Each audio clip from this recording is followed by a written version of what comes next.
నమస్తే, welcome to our channel. నేను పద్మిని. ప్రస్తుతంతో పాటు ప్రముఖ ఆధ్యాత్మికవేత్త వాస్తు జ్యోతిష పండితులు కేఎస్ఆర్ గారు ఉన్నారు. మాట్లాడదాం. నమస్తే సార్. నమస్తే.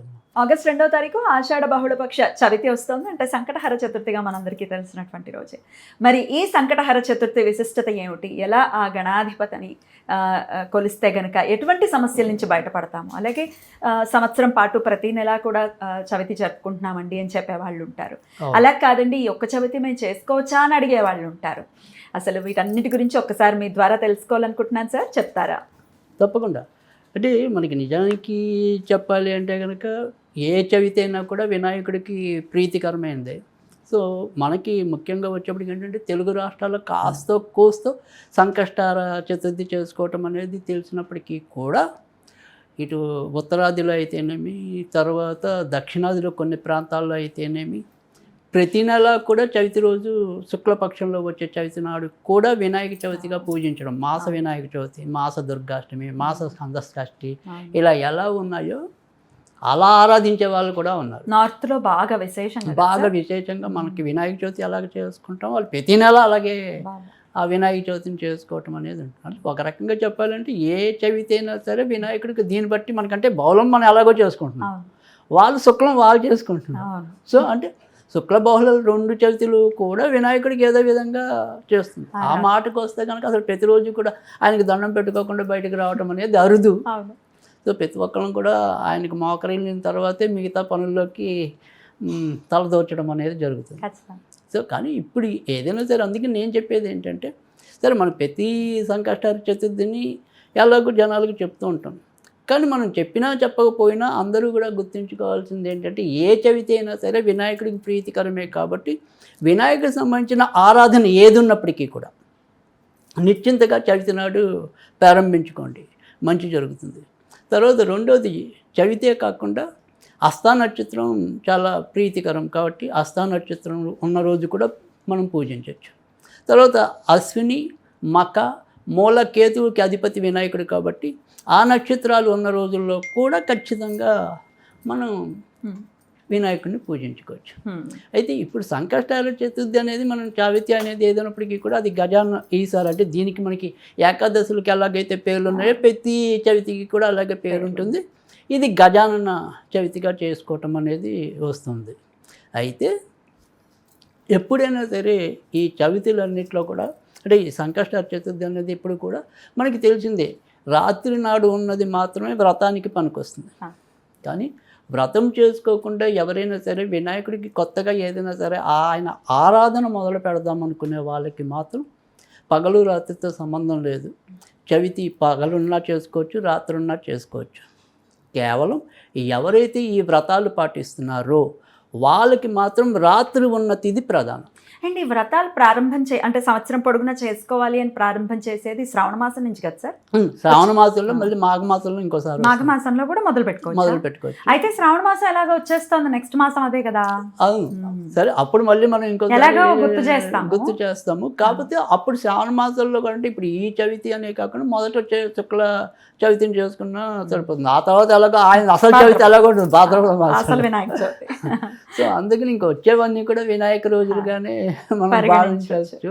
సో అందుకని ఇక్కడ ఏంటంటే ఏదైనా సరే వ్రతం చేసుకునే వాళ్ళకి మాత్రమే మనకి చంద్రోదయానికి ఉన్నది పట్టించుకుంటాం. కానీ మిగతా వాళ్ళు ఎవరైనా సరే పగలు ఇవ్వాలి. అంటే సపోజ్ మనం ఇప్పుడు చెప్పబోయే 2వ తారీఖు ఆదివారం పడింది చక్కగా. అయితే ఆదివారం నాడు మరి చాలామంది కొద్దిగా లేట్గా లేస్తారేమో, నాన్ వెజ్లు తింటారు కదా. సో కానీ ఈ ఒకరోజు కూడా కొద్దిగా నోటికి కళ్ళం వేసుకుని అంటే నేననేది ఏంటంటే, అసలు మనం చాలా వీడియోస్ చెప్తున్నాం, ఈ ఎందుకు వచ్చిందో తెలియదు కానీ ఆదివారం అసలు మాంసం తినొద్దనే మనం మొదటి నుంచి చెప్తున్నాం. ఇంకో రోజు ఎంచుకోండి, ఒకవేళ ఏ రోజు చెప్తారు ఇంకో రోజు అంటే నేనైతే చెప్పాల్సి వస్తే కనుక అది ఖచ్చితంగా బుధవారం నాడు బుధవారం. సో ఎందుకంటే మంగళవారం నాడు వచ్చేప్పటికి ఏంటంటే జంతువుని కొయ్యటం అనేది అంత కరెక్ట్ కాదు. ఒక్కోసారి మనకి కూడా గాయాలు అయ్యే ప్రమాదం ఉంటుంది వాటిని ఇది చేసే టైం. మంగళవారం కానీ ఆదివారం కానీ అది ఆదివారం అనేది పవిత్రత కోసం, మంగళవారం అనేది మన జాగ్రత్త కోసం. సో ఆదివారం నాడు అసలు వద్దు అనేది చెప్తుంది. ఆదివారం నాడు వల్ల మనకి ఏంటంటే ఇంకా అనారోగ్యాలు పెరిగేది ఉంటుంది. సో అందుకని ఉన్నందులో కొద్దిగా సేఫ్ ఏంటంటే కనుక ఒకటి మంగళవారం లేదా శనివారం. ఏమండి మా మంగళవారం కాదు, మామూలుగా బుధవారం కానీ శనివారం కానీ బుధవారం కానీ శనివారం కానీ తినొచ్చు. శనివారం అయితే చాలా మందికి సెంటిమెంట్ సార్. వెంకటేశ్వర స్వామిని పూజించే వాళ్ళు నేను కూడా ఇష్టం ఉండదు వాళ్ళకి, చాలా మందికి ఇష్టం ఉండదు. అయితే ఈ సంకటహర చతుర్థి ఆడవాళ్ళు మేము ఇంట్లో చేసుకుంటున్నామండి, కానీ మా ఇంట్లో మగవాళ్ళకి కుదరదు, వండాలి తినాలి ఖచ్చితంగా తిడతారు అని అంటూ ఉంటారు సార్. మేము తినం కానీ వండచ్చా అని అడుగుతారు. రైట్. తర్వాత ఖచ్చితంగా వండుకోవటం అయితే వండుకోవచ్చు. తర్వాత ఈ వండిన పదార్థాల్లో మొదటే ఒక పళ్ళెంలో విడిగా కొన్ని తీసేసి, అంటే ఒకవేళ మీరు దేవుడికి నివేద్యం పెడదాం అనుకుంటే, అంటే వండిన పదార్థాలు, సో దేవుడి కోసం విడిగా ఒక పళ్ళెంలోకి మనం వండినప్పుడే తీసేసి నాన్ వెజ్ వండుకోవచ్చా అని అడుగుతున్నాను. నాన్ వెజ్ సంగతి అంటారు. నేననేది నాన్ వెజ్ అనేది ముందు అయితే అప్పుడు కూడా దేవుడికి ముందు మనం తీసి ఆ తర్వాత మళ్ళీ చేసుకో. ముందు మనం మొదట శుచిలో మాత్రం దేవుడికి తీసే పక్కన పెట్టండి. ఆ తర్వాత ఒకవేళ నాన్ వెజ్ వండాల్సి వస్తే అప్పుడు ఆ తరం అంటే ఈ ఆడవాళ్ళు పూజ చేసుకున్నా వండటం అయితే వండొచ్చా వాళ్ళ ఇంట్లో వాళ్ళకి? వండొచ్చు, మనం తినం కదా. మీరు తినకుండా ఉంటే, మనం తినకుండా ఉంటే చాలు. ఆ రకంగా జాగ్రత్త తీసుకుంటే సరిపోతుంది.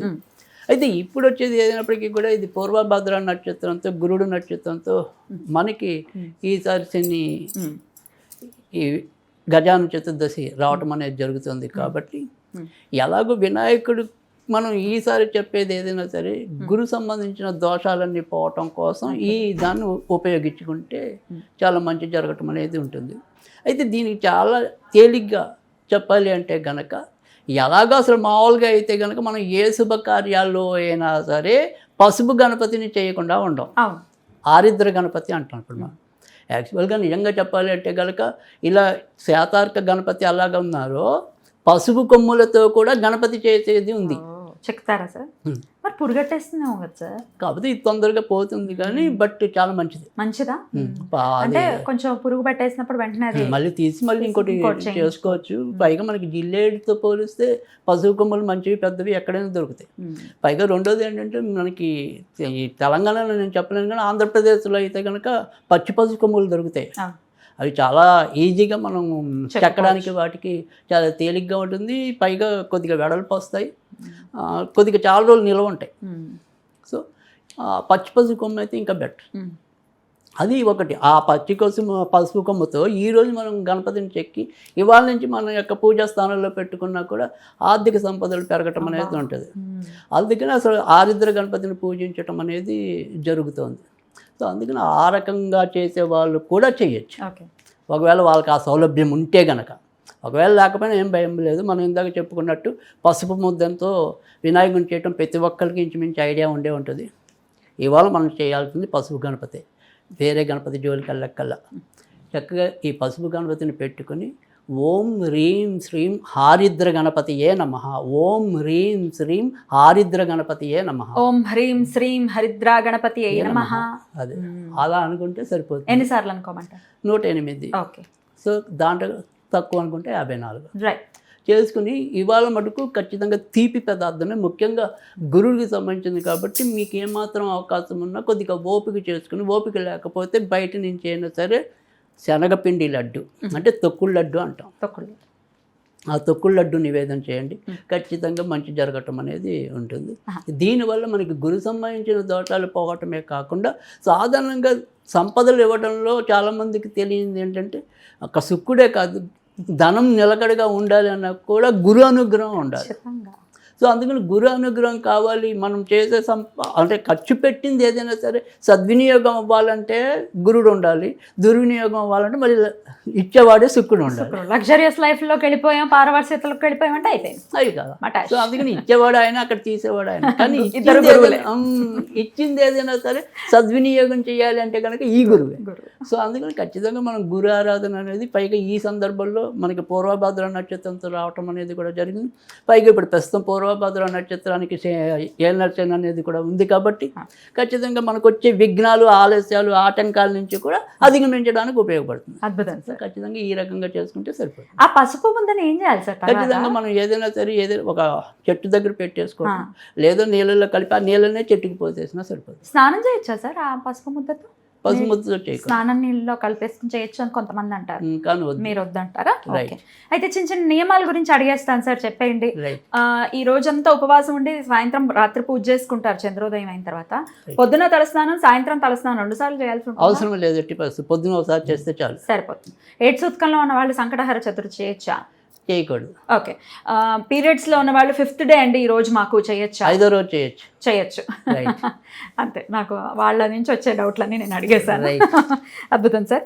అయితే ఈ పూజ చేసినా చేయకపోయినా చక్కగా మీరు స్విచ్ వర్డ్స్ కూడా చెప్తారు, దీనికి సరి సమానంగా ఉండే వేదిక్ స్విచ్ వర్డ్స్ చెప్తారా Right. ఏదైనా? Okay, Jupiter Jupiter. అది ఖచ్చితంగా మంచి చేస్తుంది. Jupiter Jupiter Jupiter Jupiter. Jupiter Jupiter. మీరు జూపిటర్ అని చెప్పారని నేను జూపిటర్ బైక్ కొనుక్కున్నాను సార్. జూపిటర్ బయట నాకు తెలిసినంత వరకు, అంటే నాకు మీరు ఏది అడిగినా ఇంచుమించు ఎంతో కొంత నాలెడ్జ్ ఉంటుంది, కానీ ఆటోమొబైల్స్ ఇలాంటివి కొంత తక్కువే నాకు. బట్ నేను విన్నంత వరకు గురుడు గ్రహాలన్నింటిలోకి కూడా ఆయన ఎక్కడుంటే అక్కడ లావు ఉండటం అనేది. సో అలాగే కొద్దిగా బరువైన వాహనంగా జూపిటర్ అని విన్నాను. అవును, అది మీరు క్లారిఫై చేయాలి. బరువే ఉంది సార్, కానీ సూపర్ గా ఉంది. అదే కదా, మరి గురుడు అంతేగా. నిజంగా ఆ జూపిటర్ అన్న మీరు చాలా సందర్భాల్లో చెప్తారు, జూపిటర్ అన్న అది అంటూ ఉన్నా కూడా గురుబలం పెరుగుతుంది అని. Right. సరే, ఎందుకు జూపిటర్ బండి ఉంది కదా కొనేద్దాం అని చెప్పి జూపిటర్ తీసుకున్నాను. రైట్, మంచి వాళ్ళు చేసి. Thank you so very much sir. నమస్తే.